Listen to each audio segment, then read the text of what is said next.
Evar incasın şef kersele. Evnave Pirtûkeke Helbestan. Pirtûka helbesvanê navdar Rênas jiyan. Ev pirtûka wî nû derketiye kan binerin bê pirtûka xwe ser çi honandiyê helbestê kîjan mijara de nivîsandiyê pevrê temaşe bikin û beşekî ji ve helbestê wî guhdar bikin. Pirtûka helbestana Rênas jiyana bi navê Êvar İncasın şev kersele ji wêşanxaneya Belkiyê derket. Rênas jiyan bi berhema xwe ya nû hestên dayîkên dilbikê ser bi ser dilê xwe ve hestên xwe jî bi ser dilên huneran ve diwerivîne. Rênas jiyan ku wekî avakarê Ekola Hunerê û Ramaniya Çîrûskîzm hate nasîn û bi pirtûka helbestana pêşî Janya di dil û mejiyê wê ji hêzan da çiyê xwe vegirtibû. Bi berhemekî nû derkete pêşberê hunerên xwe. Pirtûka Rênas jiyana bi navê Êvar İncasın şev kersele ya helbestan jî wêşanxaneya Belkiyê derket. Pirtûk ji neh beşan pêk tê. Helbestên beşa yekemîn ku ji êş û kulên civakê werivîne dibin serê navê rojname de cih girtine.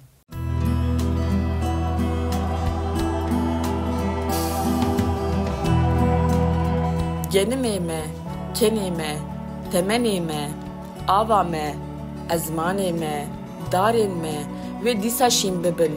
Lê hûn ên ku rihê we qur me, hêza we, navê we, dewleta we, xulamên we, payatiya we, çêkên we, xezeba we, her tiştê we hûn ê hişk bibin.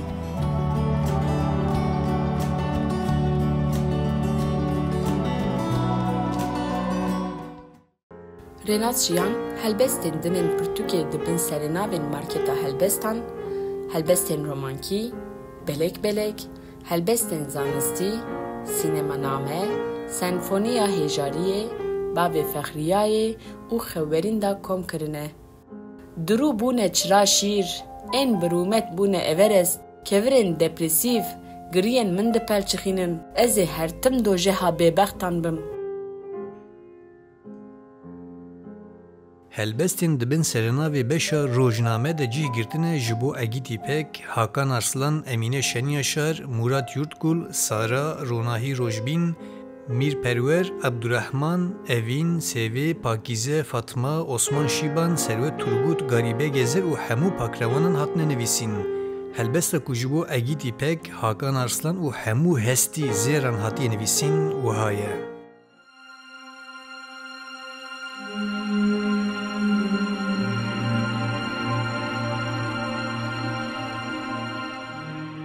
Çavên diya min odeyên ku zivistanî sobe lêvê nakevin. Hêsirên wê di baranê de mirîşkên li ser qirşikên şil û siyan e.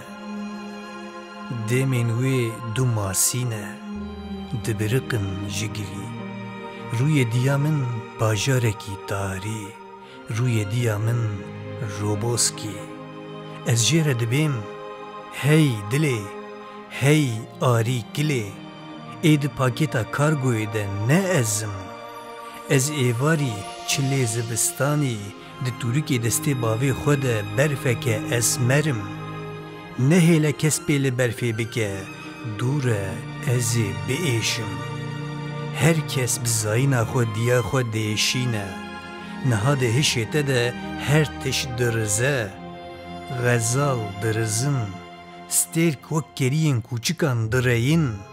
Zimanê te kincekî di seqemê de li ber bayê kur hatiye raxistin. Dilê te nepixiye wek pirtûka av bi ser de hatibe rijandin. Hestiyê min di himbêza diya min de beştên banê welatekî ne. Hestiyê min ji ezmanekî sipî boz mohra hîveke şîn e. Azadî pê hatiye tesdîqkirin.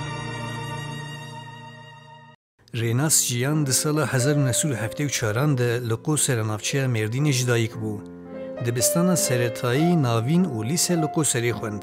Pêşe li zanîngeha Dîcle beşa mamostetiya seretayî kuta kir û bû karmendê dewletê.